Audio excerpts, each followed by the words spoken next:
Welcome. Glad to have you here for this session with Dr. Richardson. And again, please do note some basics. We will, first of all, we do not have handouts for you, but Jerry may make a comment about that, but also you can go to the website afterwards and get the session there as well. It'll be available on our MCtwo website. So I'm pleased to be able to have the opportunity to introduce Jerry. It's a little, I've known Jerry for a very long time. And so like 40 years? That's a very long time, yeah. So I've known him in a lot of different capacities, and I will give you the official statement, then I'll tell you the truth.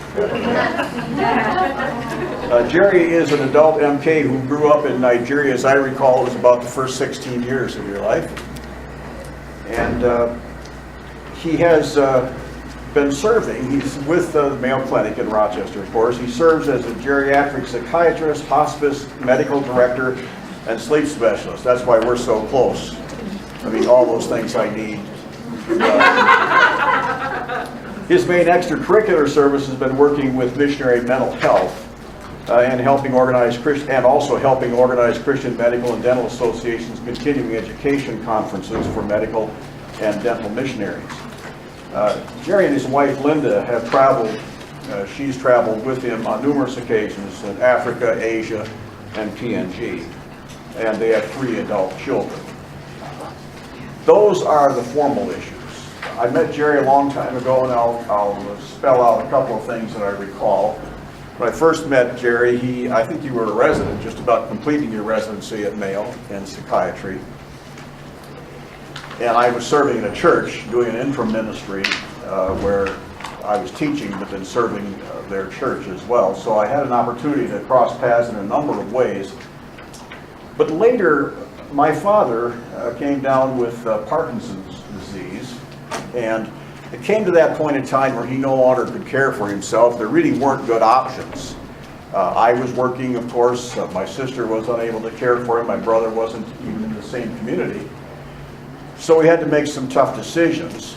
And one of those, of course, was that my dad would probably have to move to a care facility. Jerry organized for us a meeting and brought together as many family members as were available. And what impressed me, of course, was the dignity that he offered my dad. That was a tough time for my dad to have to go into that facility. My mother had died a few years before that. My mother was really his caretaker, and she died. And so he was going through some tough things, and just making that decision or accepting the fact that he'd have to go to the care facility. And one of the most perhaps meaningful things that was said in the meeting happened at the beginning of the meeting. My name is McAllister, Paul McAllister, and my dad to Jerry was Mr. McAllister. And so we sat around, people looking sort of nervously at each other. Jerry finally said, well, Mr. McAllister, this is your meeting, so whatever you want to call it together, get started, we will. And my dad accepted that. He said, thank you, doctor. He was impressed because he was given the dignity of just simply calling it your meeting. That stuck with me. When Jerry finished his residency at the clinic, I asked him on one Lord's Day, and he probably will not remember this, but I asked him, well, what's different this week from last week? No longer a resident. He said, he became a consultant, obviously, at the Mayo Clinic. What's different? And he said, well, I don't have anybody over my shoulder to ask anymore. So humbly he accepted the fact that this is a great opportunity, but also he accepted it with some humility. The realization he was been making a lot of these decisions himself, he was now a consultant. So he's been not only an example of great faithfulness throughout the years, but he's been a great friend. And I count it a privilege to be able to introduce him to you and have him speak today. And before he does that, I'm going to pray for our time together with Jerry. Gracious God, our Father, I thank you again for the faithfulness and friendship of this man. I thank you for his commitment to mission, his benefit to so many people throughout the years, his sensitivity to what missionaries go through, his own understanding from his experience, and also his constant involvement trying to be a benefit to others even still. So thank you again for the time that we have together. Thank you for his life, and thank you for the opportunity that we have to share together. In the name of your son, amen. My privilege to introduce Dr. Jerry Richardson. Thanks, Paul. Before we get started, informed consent here. If you're not interested in hearing about what missionaries do for recreation and how that helps them stay resilient, this is a great time to leave. Second is you can leave anytime you want when it starts to get uninteresting. When I got the title, my wife Linda laughed because we're not great at recreating ourselves. We are a little bit too much workaholic, but it's been reflecting on this to prepare for it's been helpful to me too. Most of it I'm going to talk about to begin with is from what I observed from the time I was born until the time I was 16 and left Nigeria, and what made missionaries of that era, 1947 I was born, I left in the early 60s, what helped make them resilient? And I was one of those kids that didn't miss anything and was observing and watching, and I learned a lot. And I found this to be true even today, though obviously this many years later, the things missionaries do for recreation has changed dramatically. In some ways, unfortunately, because the web is so available to almost all missionaries. And it may be true in your life, the web often sucks people in and away from recreating in a way that's really helpful and healthy. But what we'll talk about, I plan to talk about 25, 30 minutes, then to have you help each other, since you work with and support missionaries, think about ways in which you can support your missionaries and their recreation, which is a huge input into their resilience. As Paul said, I was born in Nigeria. One of the privileges I've had in life has been working with missionaries, mental health, and so forth. And one of the grand dames, in fact, someone who has done most of the good research, who's been in mental health and missions for a long time, is Marjorie Foyle. Many of you, if you haven't read her books, look her up and read her books. She worked as a medical missionary in India, had sort of a breakdown, went back to the UK, recovered, became a psychiatrist, went back and ran a Christian psychiatric hospital in India. There were such things in those days. And then after she retired the second time, spent the next 10 or 15 years roaming the world, supporting missionaries and trying to understand them and their mental health needs. Then at age 72, she wrote her PhD thesis on missionary care and got her PhD. We visited her in London one time on the way back from somewhere, and Marjorie was 72 and I at that time was I think 52, and she walked my legs off. Those Brits really walk, and they walk a lot and vigorously. But I was sitting at a table at the Mental Health and Missions Conference that Paul and I and some of others of you attend at times in Illinois. And I just asked her, I said, so Marjorie, how do you keep going? What keeps you going? Without a hesitation, she said, holidays. You must have holidays. And she meant it. She was a very wise woman, recognizing how critical holidays, Sabbath, recreation are for resilience and perseverance. Picture of my parents, Margaret and J.W. Richardson. I'm going to talk about them a little bit more as examples of things that I learned and I think we can all learn from. Whoops. It's advancing on its own. Hopefully it will stay. If it doesn't stay, I'll have to keep backing up. My dad grew up in South Alabama on a red dirt farm, farming peanuts behind, plowing behind mules. Became a Christian when he was in his teens, attended college, eventually seminary, and was called to be a missionary. He was an excellent preacher and teacher and supervisor. My mom was born a city girl, Columbia, South Carolina. Grew up, her dad had died when she was young. Her mom taught violin to support the family. Mom was a good student, and she was near the top of her class at the University of South Carolina. She got admitted to medical school, but had to wait a year because in those days there was a quota of only 3 women per year at the Medical College of Charleston. In that year, she wrote another thesis on research. Other thing about Mom, she was a pediatrician, the first woman appointed as a missionary, as a doctor, first woman appointed as a doctor to Africa by the Southern Baptists back in the late 40s. Her recreation was her violin. She grew up learning to play violin. She played first chair violin at Charleston Symphony while she was in medical school.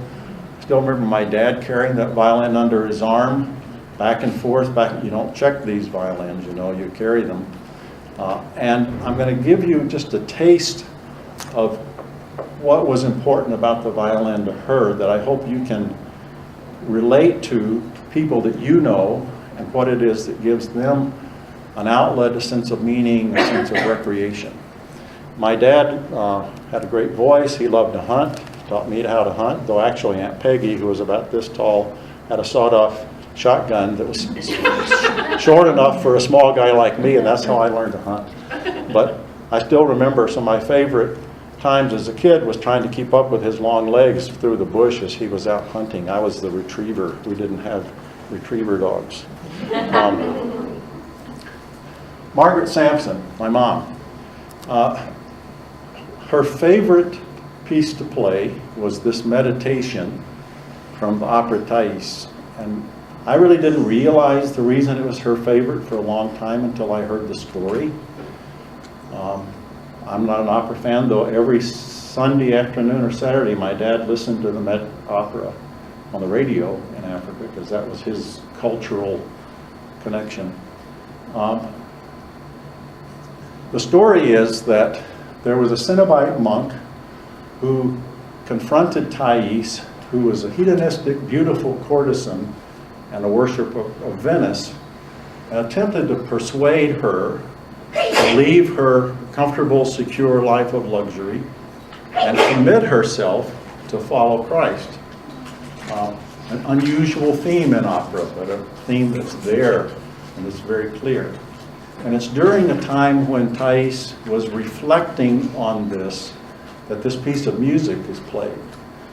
And I'll just tell you, at the end of this piece of music, as the opera goes on, she decided to leave her life and to follow the monk into the desert to serve Christ. I want you to just enjoy listening about 6 minutes to this meditation, because it'll give you, I think, one idea of what missionaries do for recreation that helps them maintain resilience. We'll see if this works. Unfortunately, there may be a commercial. Actually, let me stop that. I think I can do it right here.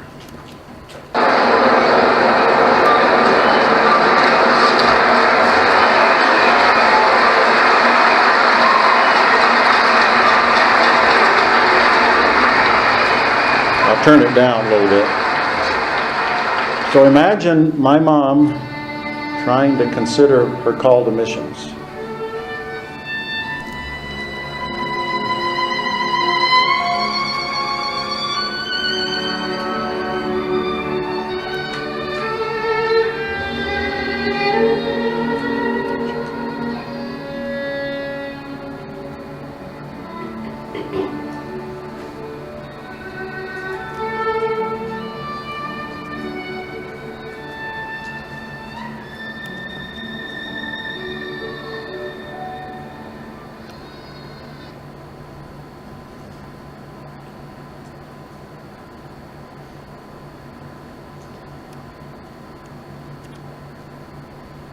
I can't get the picture to show, so I'll have you listen to the music.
Did you finally pick the picture? Well, what I wanted you to do is to reflect on the fact that every one of your missionaries has something like that.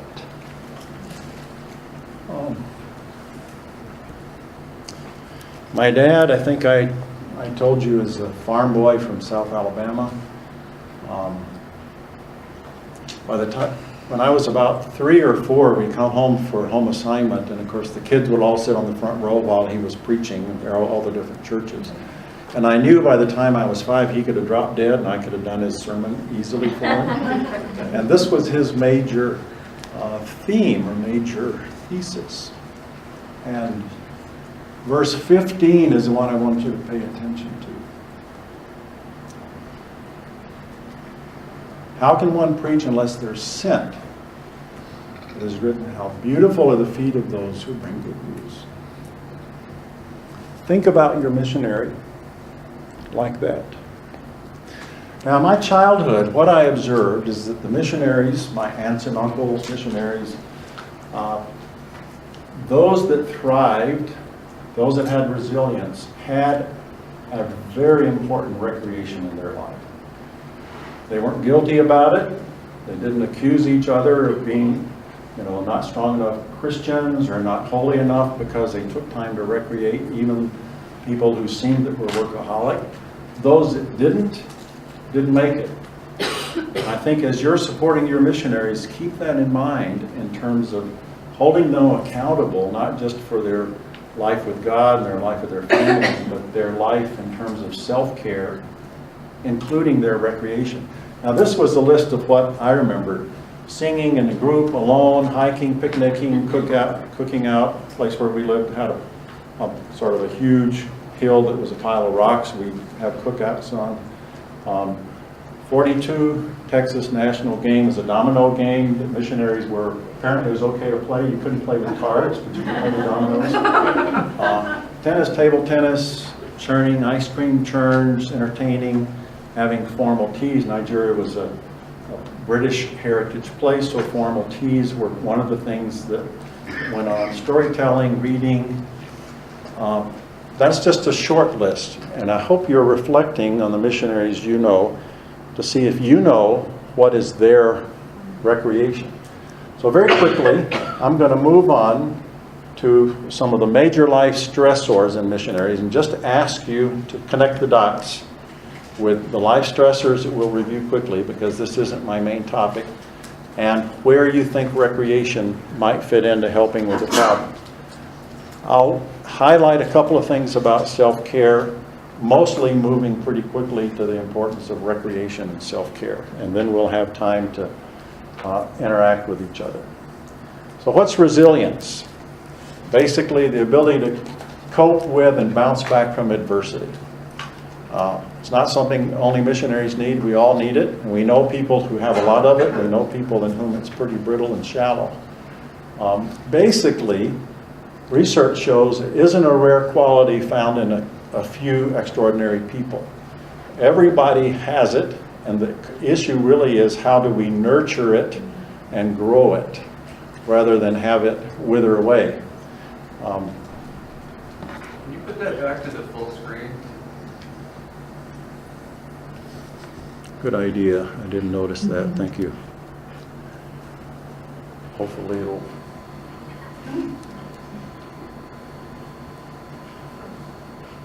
Something disappeared now. Okay, the other one was better.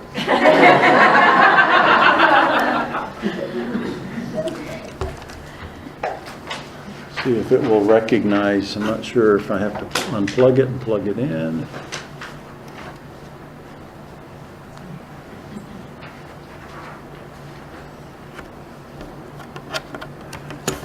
I'll unplug it and plug it in. Maybe it has to recognize it again for some reason.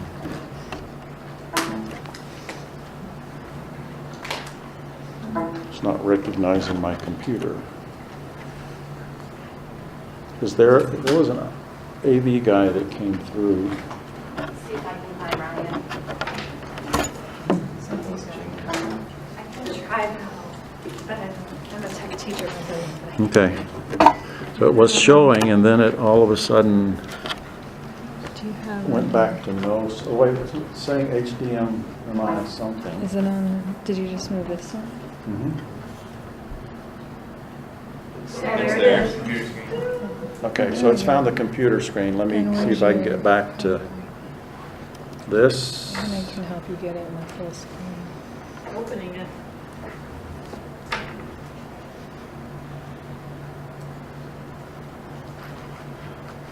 Oh, dear. Or this one? Uh, Yeah. Let's just try that one, see if that does it. And I'll just go up to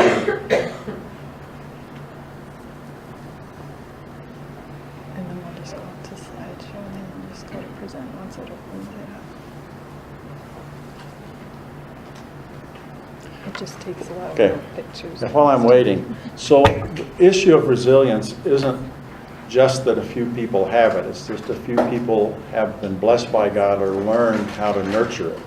And one of the good examples I remember hearing about this is an example for, in the medical field, if you come to me on Friday and I'm planning to go visit I'm going to the North Shore this weekend, you come and you say, my sister isn't doing very well, and I really would like to be able to go see her this Saturday, but I'm on call, would you take my call? If I've got some resilience, I'll likely say, sure, got you covered. If my resilience is about here, I'll say, can you find somebody else? But sure, I'll do it. If my resilience is about here, it's basically, no way, Jose, sorry, look for somebody else, too bad. Resilience is what gives us the ability to respond gracefully, not just out of discipline, but out of love and care, and having some resources to draw on. I have no idea. Thank you. If it goes away again, I'll just talk without it. I'll try to catch up with time here. One of the best research books on resilience was written by this guy named Dennis Charney. Charney is not a believer. He's a very secular man who started out studying resilience. And he went to the people that had survived and done well in prisoner of war camps in Vietnam. And interestingly enough, to his surprise, and he had the intellectual integrity to actually record it and write it up, those that did well were people that had faith. Not those that were strong physically, not just only strong mentally, but those that had faith that gave them a sense of resilience with a perspective on what's going on in the world, not just limited to the fact that I'm in my cell and I can communicate with the other guys by tapping on the wall. The other thing he found was what we're talking about. That is, those that brought into the experience a sense of something more to life than just work were those that actually survived and made it through very well. There's actually a guy who's run for president a few times who was in a prisoner of war camp there. Is one of the guys that Charney studied. But resilience, whenever it's studied, frequently ends up also including thinking about recreation. Now this is just a picture of a whole bunch of different kinds of recreation. When I say the word, you may have a whole bunch of things that come to your mind. What I'd like you to do, again, the purpose of this is for you to be thinking about what might come to your missionary's mind. Now very quickly, because of time, I'm going to minimize talking about the missionary stress because there have probably been plenty of other talks at this conference about that. So I will comment on a couple and then move on to the meat of what we're talking about. So here's a statement from a missionary. What do you do when there's so many things to do, not enough people to do them, no way prioritize because everything's a priority? Seems like this probably doesn't only apply to them, right? No-win situation can lead to quick burnout because of such a high level of ministry responsibilities in the field. There's no time for rest, renewal, or recreation, much less trying to be proactive and keep my body in shape or have quality time with the family. That's a pretty common quote you can hear.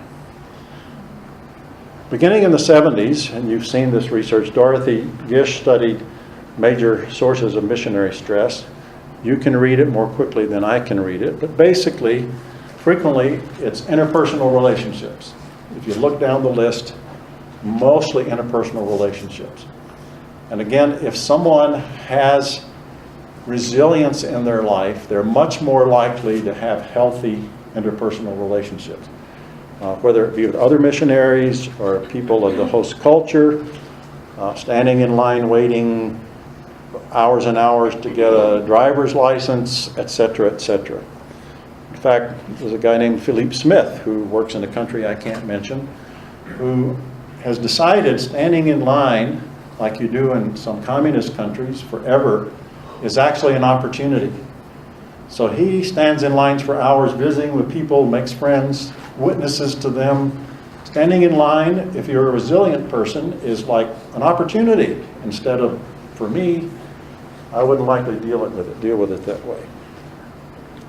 More recently, Marjorie Foyle, who I mentioned earlier, restudied and came up with a similar list, except occupational stress had risen to the top. Modern missionaries tend to have much more occupational definition and stress, and that tends to be a greater source of trouble for them. And then you can see the rest of the list. The work itself, overload, technical problems, professional isolation, working conditions, and then back to relationships. Dual career families, often the role of the spouse, singleness, and reentry. The consequences of these stresses show up in every dimension of life: physical, psychological, social, spiritual. They're not isolated to one. And the benefits of resilience, however you choose to define it and make it work for yourself, spreads across all categories. If you have no physical resilience, in fact, I just got an email today from a friend who wanted to see about a consultation for someone who'd come back from overseas, is in pain all the time, totally fatigued, not able to function physically. Do you think it spilled over into the other three categories? Of course it has. And it has in terms of this person no longer is able to function in the psychological, social, and spiritual arenas because the physical has taken her down. The opposite can happen, obviously. A major spiritual catastrophe can take people down in all the other areas. By the way, I will show this one. If nobody's shown you this website, you need to know this website by the Kataskis. They have spent a career, I think they were at Asbury to begin with, and then they made it into their own ministry, developing online resources that you can go to and look for almost any topic you can think of that your missionary may be struggling with that you can help with. For sensitive areas, they have, it's called crossculturalworkers.com. So you don't send this link to someone working in China or wherever. In open areas, it's called missionarycare.com. Their resources are incredibly valuable and are a source of some of what I'm talking to you about. Now, a few minutes on strategies leading up to recreation. The proven strategies for self-care for cross-cultural workers include three basic things: challenge assumptions, schedule priorities, and accountably commit to action. Any one of these by itself is not going to get what people need. Challenging assumptions are things like, if I don't get up and go preach in the church this morning, even though I have fever and chills and nausea and vomiting, my work is going to fall apart. Catastrophic thinking. If I don't do it, nobody will do it. God, really? If I don't do it, nobody will do it? There are a whole bunch of assumptions that we tend to make and missionaries can make that get in the way of being healthy and having good self-care. Scheduling priorities as opposed to prioritizing a schedule is the other important principle. Prioritizing a schedule is crazy making, as a friend of mine says. Every day you have to reprioritize. The principle, the healthy biblical principles for maintaining health are to schedule priorities. And before I go through them, what would you say in terms of priorities that need to be scheduled? What would be number one? Time with God. Time with God. No question. If it's not scheduled, it doesn't happen for a lot of people. What would be number two according to Scripture? Love your neighbor. Love your neighbor. Time with other people. Friends, family, colleagues. If you don't schedule it, work will push it aside in almost any kind of context. Including playing with your neighbor, by the way. That's part of recreation. And then the last point that I'll make is accountably commit to action, which is how things actually get done. So setting aside time for yourself, thinking correctly about yourself, taking care of God's temple, and recreating are important principles in staying healthy long term. Accountably commit to action is probably, I'm going to move through these because we've already talked about. Most important, love God motivationally, emotionally, and physically. So the best thing you can do to maintain mental health and physical health is to spend time talking, listening, praying, and worshiping Him. Your neighbor is yourself. Jesus was clear about that. The Bible is clear about that. Your social support system for your missionaries may end up being you on Skype. I know families who live in China, middle of a city of, a few 100 million people, and they're totally lonely and alone because the culture will not interact with and accept them. And if they have kids and the two of them in a small apartment in a dirty, smelly city, day after day, week after week, what do you think is going to happen? It boils and it boils and it boils. A Skype with you once a week could be life-saving. A relationship or with someone. You don't have to be their counselor. You don't have to be anything but, as the previous speaker was saying, a good listener and question asker. But engaging with friends is a critical part of maintaining health. Now, scheduling time for self is one of those things that I think Christians of this century may be starting to think more clearly about. We are thinking more clearly about the fact that we're human. God made us human to be human beings on purpose. He made us to be human beings, which means we have limitations, we have boundaries, we have barriers, we have needs. And somehow if we ignore the fact that that's how He made us, as Marjorie Foyle used to say to me, Marjorie would say all the time, God made you be human, act like it. So what do humans need? Sleep, exercise, eating right, friends, and recreation. So eating, getting rest, exercising. Now, the last application point before we start talking together about recreation is, so people have known for millennia that this is what we should do. How do you get it done? And this is the behaviorist in me talking, which is actually a pretty good biblical behavior. Accountably committing to action is about the only way that many of us who aren't super willpower, over the top kind of people will change. And how do you accountably commit to action? Well, you get very specific. You move from thinking about it to committing to do it, to beginning to do it, and to sustain it in public. The biggest difference in people stopping smoking, stopping drinking, eating right, exercising well, any kind of important behavioral change, including taking care of ourselves, almost all comes when it moves from inside my head into my relationship with Paul. If Paul every week asks me how I'm doing on managing my weight, you think I'm going to behave a little bit differently? Maybe. I've got a good friend who does that. Exercise, Sean O'Driscoll, his assignment and mine for him is to say, so how many hours were you on your bike this week? Oh, well, you know, excuses. However, accountably committing to action, very specifically, Sean, my goal, because I'm going to hike the West Highland Way this summer with my family, is to do this many miles this week, walk this many miles every week, and to have it out there. That's one of the things missing. In North America, we are so individualistic that putting someone else in the situation of being able to hold us accountable just doesn't feel right somehow. It's interesting, in much of the world that's natural. Much of the world it's natural that if I say I'm going to do this, if I don't do it, I'm letting you down. Not just letting me down, I'm letting you down. So that kind of thinking about change and about taking care of ourselves is really what works behavior. That's why Weight Watchers works for some people. That's why a whole bunch of things work. Because there's an out there in real life accountable commitment to action.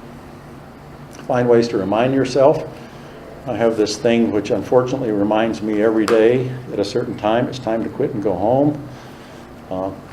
I actually had an action figure my family gave me, which I will never look like, but it's, you know, it's one of those action figures that at least I can have as an image to remind me about what I'm trying to doing. Move from bouncing around inside the head, and this is counsel for you with your missionaries, bouncing around what I'm going to do inside my head, to having it really out there in black and white on the table. Oh, by the way, there's my action figure. Never be there. Now, recreation. Actually, there's not a lot of scripture about recreation. And that's one thing that I think makes it hard for some people to get into it and to buy into it and to start saying this is really important.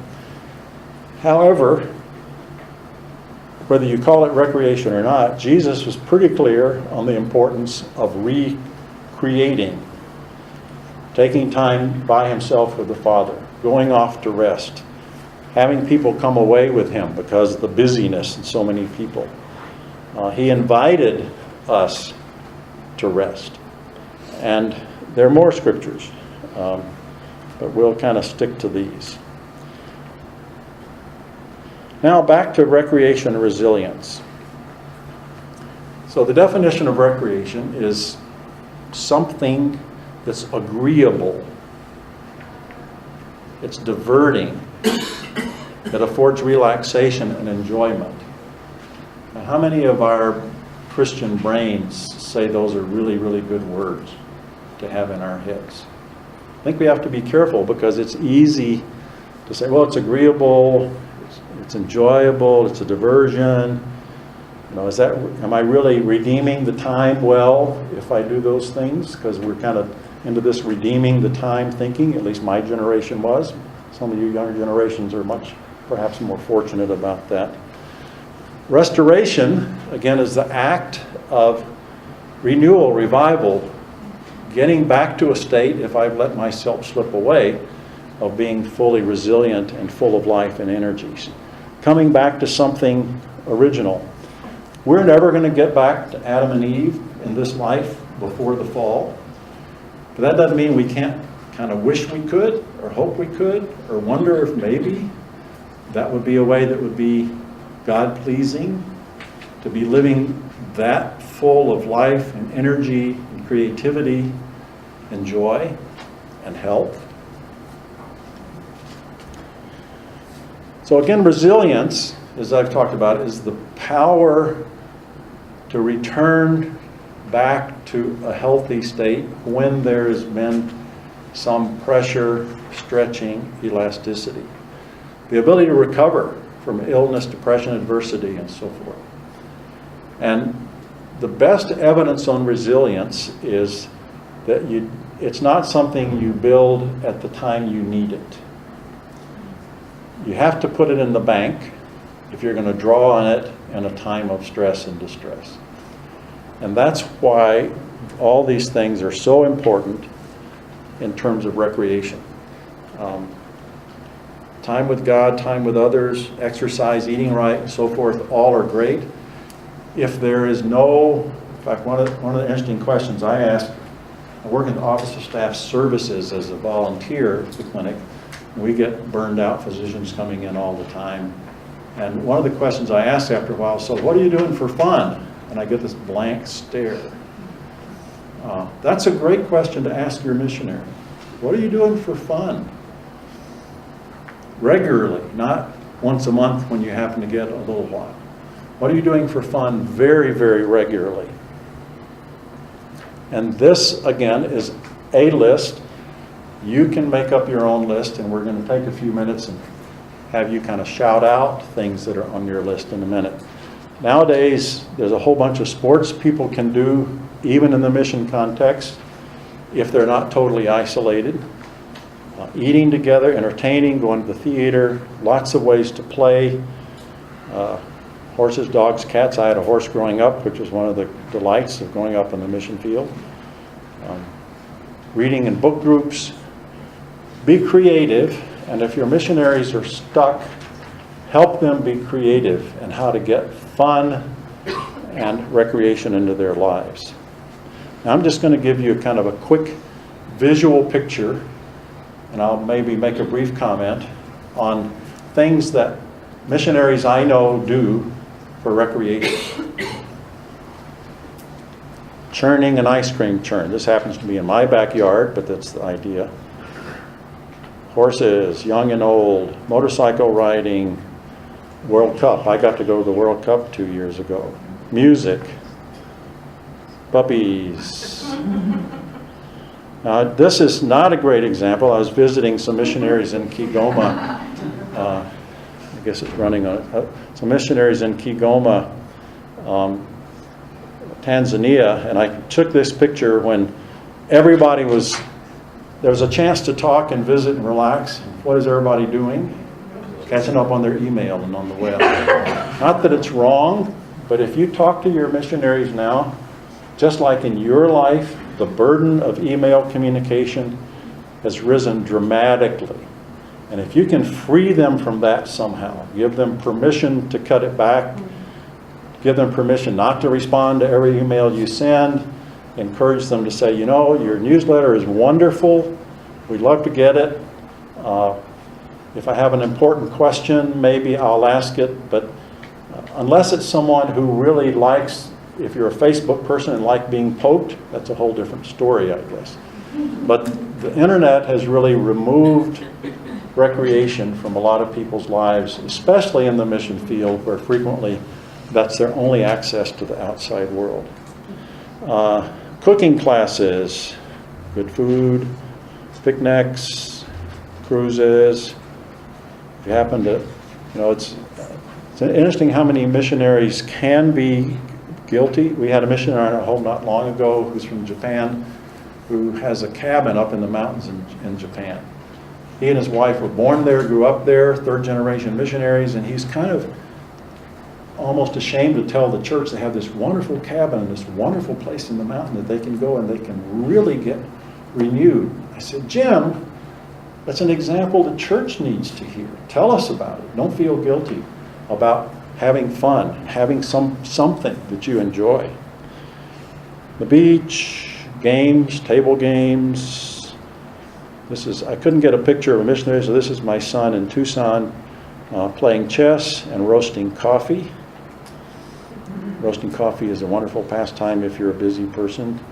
This was me when I was 13 at the top of my athletic career. I've never been that thin since.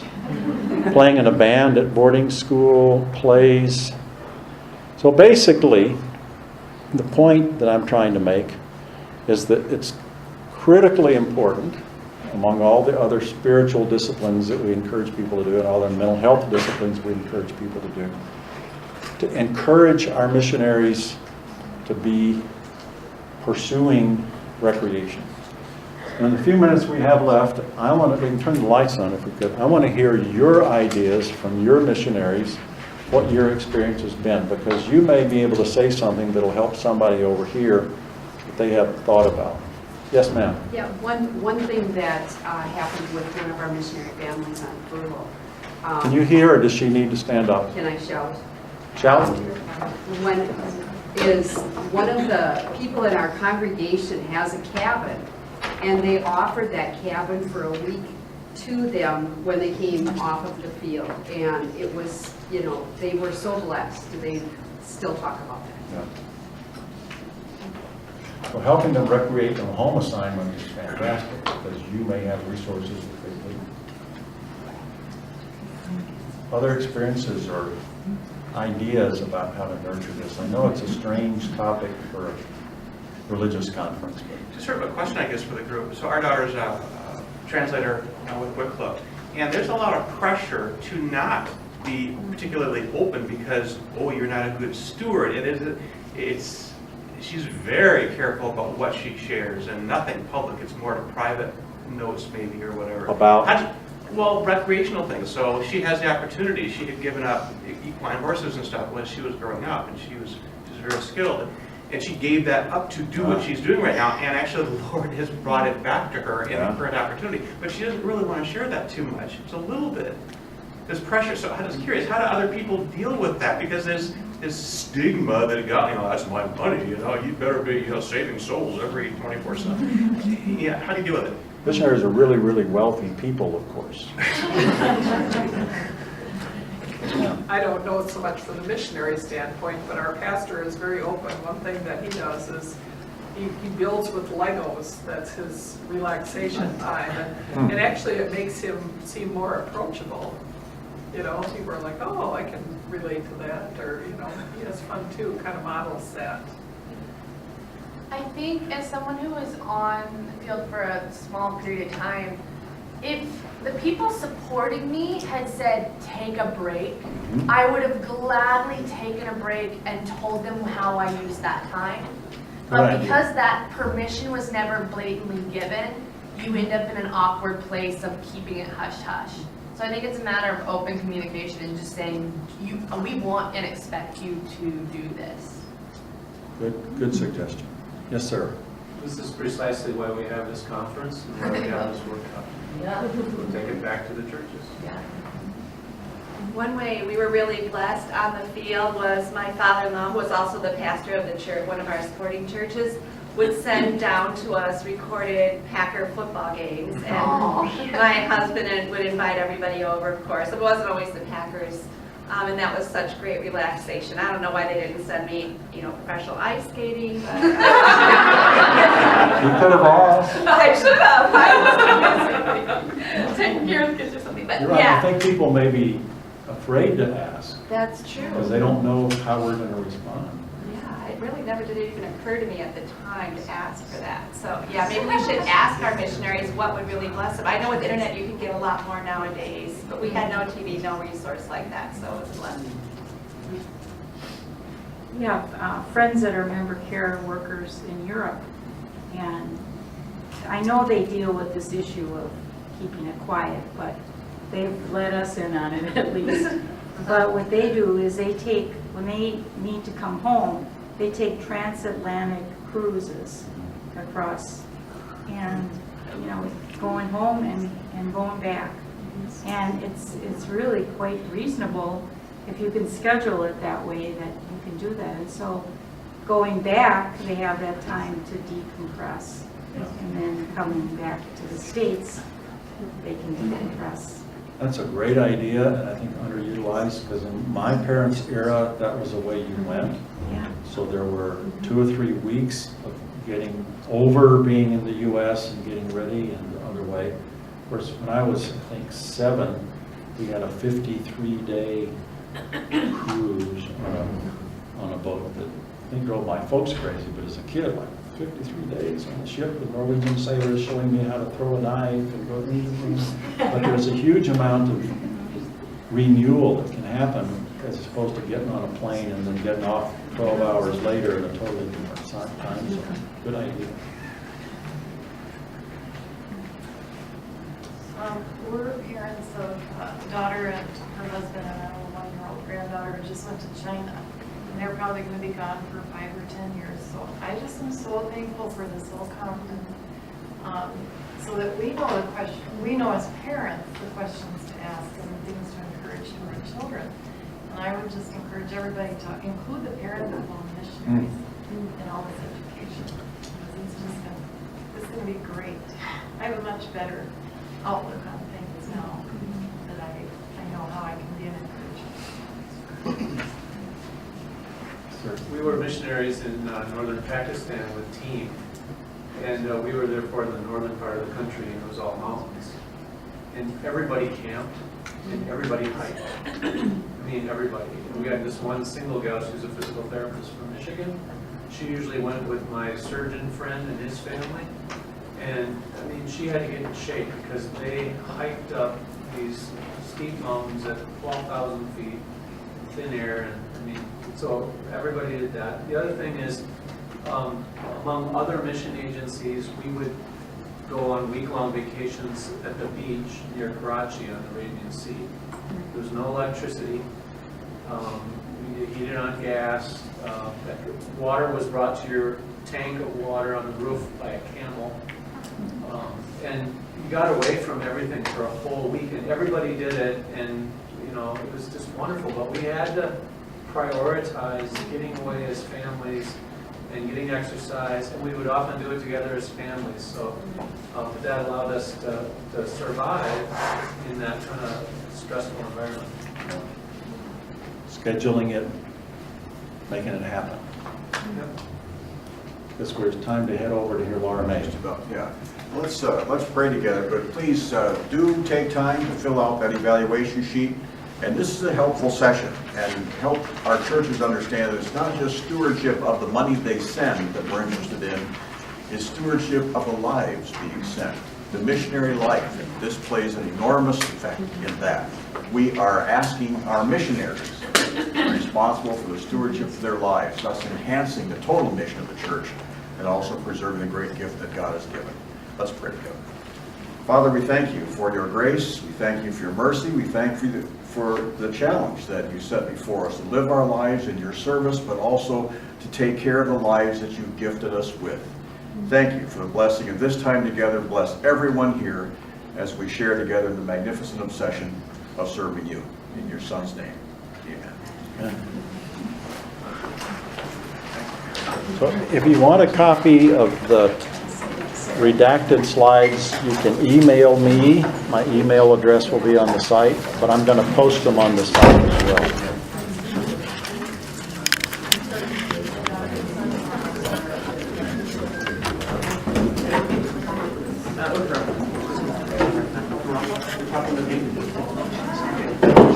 Oh, okay. I have no idea.